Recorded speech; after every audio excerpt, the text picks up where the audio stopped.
O Senhor esteja convosco. Ele está no meio de nós. Proclamação do Evangelho de Jesus Cristo, segundo João. Glória a vós, Senhor. Estava próxima a Páscoa dos judeus e Jesus subiu a Jerusalém. No templo, encontrou os vendedores de bois, ovelhas e pombas e os cambistas que estavam aí sentados. Fez então um chicote de cordas e expulsou todos do templo, junto com as ovelhas e os bois. Espalhou as moedas e derrubou as mesas dos cambistas. E disse aos que vendiam pombas: tirai isto daqui. Não façais da casa de meu pai uma casa de comércio. Seus discípulos lembraram-se mais tarde que a Escritura diz: o zelo por tua casa me consumirá. Então, os judeus perguntaram a Jesus: que sinal nos mostras para agir assim? Ele respondeu: destruí este templo e em 3 dias o levantarei. Os judeus disseram: 46 anos foram precisos para a construção deste santuário, e tu o levantarás em 3 dias?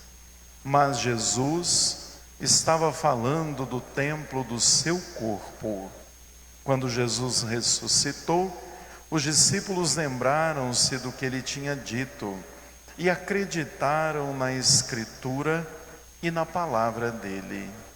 Jesus estava em Jerusalém durante a festa da Páscoa.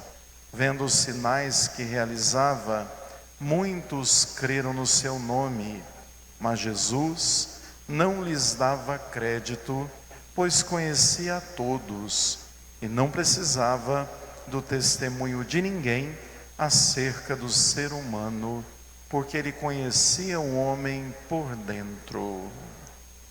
Palavra da salvação. Glória a vós, Senhor. Senhor, tens palavras de vida eterna. Senhor, tens palavras de vida eterna. Caríssimos irmãos e irmãs, estamos caminhando nas celebrações quaresmais rumo à Páscoa de Jesus Cristo, e agora nós entramos no 3º domingo, domingo este que vem nos chamar a atenção da nossa relação com Deus. Esse evangelho, na verdade, é um dos evangelhos que a gente precisa conhecer um pouquinho da história de Israel para a gente entender o que de fato aqui aconteceu. Porque tem muita gente que acaba dizendo assim: se até Jesus ficou bravo, saiu batendo em todo mundo, por que eu também não posso ser bravo? E na verdade é um evangelho que quer dizer muita coisa, menos nos autorizar a pegar o chicote para bater em alguém. Então vejam, a gente precisa perceber o contexto desse evangelho quando Jesus desce para a Páscoa.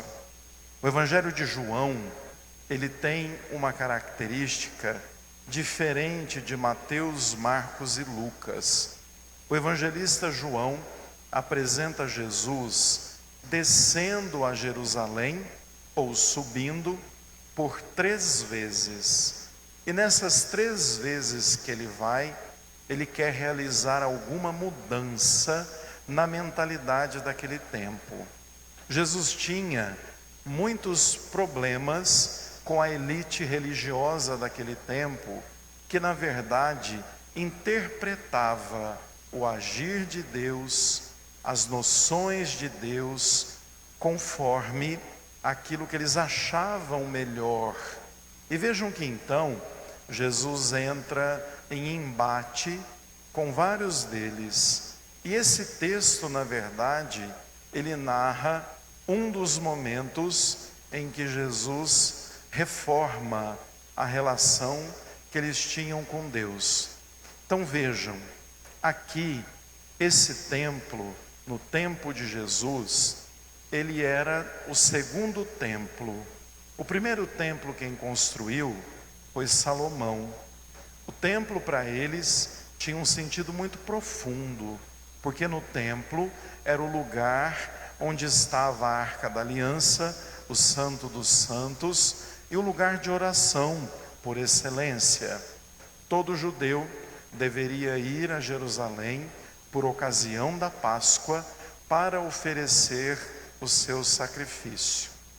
Depois que o templo já estava construído, a gente vê na história que eles sofreram uma invasão do Império Babilônico, e nessa invasão o templo foi destruído. Com a destruição desse templo, ele foi reconstruído depois no tempo de Esdras e Neemias, conforme está no Antigo Testamento. Mas foi um templo menor, um templo menos suntuoso. No entanto, essa conversa de templo passa a ser muito forte em toda a literatura profética. O que acontece? Os profetas diziam que quando o Messias chegasse, ele cuidaria de tornar o templo o maior de todos. Também faria que no templo a relação com Deus fosse muito saudável. E mais do que isso, que o templo do seu corpo seria o local da salvação, porque de fato o Messias conduziria o povo a Deus. No tempo que Jesus nasceu, o templo havia sido aumentado por Herodes, aquele Herodes I que matou os inocentes. Herodes lia as profecias e ele queria ser o Messias. Então o que Herodes fez? Ele demorou 46 anos, mas ele aumentou o templo. Ele tornou o templo muito maior, fazendo inclusive um pedaço para os pagãos rezarem. Pois então, imaginem vocês que o templo, nesse lugar em que os pagãos rezavam, dentro dos muros, havia um local para comércio de sacrifício e troca de câmbio. Um judeu chegava em Jerusalém, ele tinha que oferecer um sacrifício. Esse sacrifício era conforme a sua questão financeira. Se ele fosse muito rico, era um touro. Se ele fosse de meia, vamos colocar de média questão financeira, ele comprava uma ovelha. E se ele fosse pobre, 2 pombas. Vejam que havia uma regra. No entanto, esses animais precisavam ser puros e não podiam ser machucados. Como eles vinham de muito longe, eles não podiam trazer sacrifício. Então esses animais eram criados pelos saduceus e, sobretudo, vendidos no tempo da Páscoa por um preço muito alto. Eles lucravam. Quem eram os saduceus? Eram donos de terras, fazendeiros. Eles criavam touros, ovelhas e pombas para serem vendidas como sacrifício. Aí, além disso, haviam cambistas, que eram pessoas que trocavam a moeda que cada um trazia pela moeda corrente no templo. Haviam muitas moedas naquela região, eles tinham que trocar. E os cambistas tiravam lucro disso. Pois Jesus chega e olha aquela feira. Era um mercado. Imaginem vocês, aquele monte de gente vendendo boi, vendendo ovelha, vendendo pomba, trocando dinheiro. E tudo isso para quê? Para o templo. Então, na verdade, se reduzia o templo à compra de sacrifícios ou a troca de moeda para colocar o tesouro no templo. Jesus, quando chega, ele vê aquela cena e ele sente uma dor imensa. Qual é a dor de Jesus? O Pai é muito maior do que isso. O que estão fazendo com a religião é algo perturbador. E Jesus então se enfurece, solta os sacrifícios, derruba a mesa daqueles cambistas para dizer: não é nada disso que o Pai espera de nós.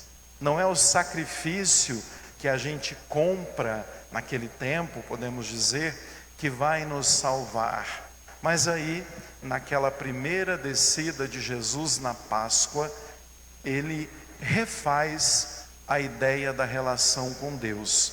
O que Deus espera de nós? Sacrifícios? Animais para serem sacrificados?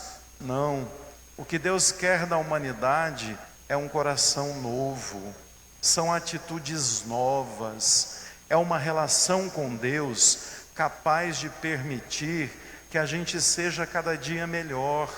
E por isso Jesus se irrita, porque ele chega lá e o templo era nada mais, nada menos que um lugar para as pessoas comprarem a sua relação com Deus. A relação com Deus não é comprada. A relação com Deus é estabelecida à medida que a gente vai trilhando um caminho de contato, de proximidade, de amor com Deus. Aí então, o que acontece? Herodes, quando reforma o templo, ele fala que ele é o Messias, e não era coisa nenhuma. Aqueles doutores da lei, sacerdotes, se espantam com o que Jesus fez. A atitude de Jesus chama atenção. Eles vão até Jesus e diz a ele: quais as credenciais que você tem para ter feito isso? Quem é você que está fazendo toda essa algazarra? E Jesus diz assim a eles: olha, esse templo que vocês estão transformando em um lugar em que Deus não está, em um lugar que Deus está muito longe, que não favorece a experiência com Deus, ele não é referência de salvação. No entanto, vocês podem destruir o meu templo, que em 3 dias ele será reconstruído. Eles, na verdade, acharam Jesus um doido, porque pensaram assim: 40 e tantos anos para reconstruir, e agora ele fala que em 3 dias ele vai fazer isso ficar bonito de novo. E o que Jesus estava dizendo não era do templo de pedra. Ele falava dele mesmo, que por 3 dias conheceu a morte, mas ressuscitou e passou a ser o templo, o lugar de encontro com Deus. A ressurreição de Cristo é exatamente a grande experiência do encontro que temos com Deus, que não está preso em templo, mas que na verdade a gente experimenta porque Ele deu a vida por nós. Então, eles começam a partir daqui a tramar a morte de Jesus, alegando que ele queria destruir o templo.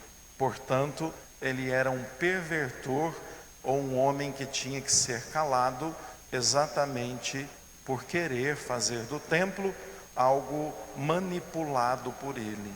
Vejam então que por isso a liturgia de hoje, neste domingo quaresmal, é um grande convite a percebermos que Cristo é a nossa referência, que na cruz Ele nos ensina a relação com Deus. E na relação com Deus, o que precisa ficar de fato é o amor dele derramado por nós e o nosso comprometimento de viver a vida a partir desse amor. Ter em nós os mesmos sentimentos de Cristo é, sobretudo, compreender essa liturgia na prática. Então, que a gente não crie desculpas para os nossos nervosismos, dizendo que Jesus ficou bravo e eu também posso ficar, porque hoje eu expliquei para vocês direitinho o porquê que Jesus ficou bravo e se recusou a aceitar que fizessem da relação com Deus compra e venda. Porque a nossa relação com Deus e a nossa salvação não podem ser compradas. É graça, é dom de Deus que conta com a parte de cada um de nós, que é viver fazendo o bem. Que Deus nos ajude e que a gente tenha em nós os sentimentos do Salvador. Louvado seja o nosso Senhor Jesus Cristo. Para sempre seja louvado.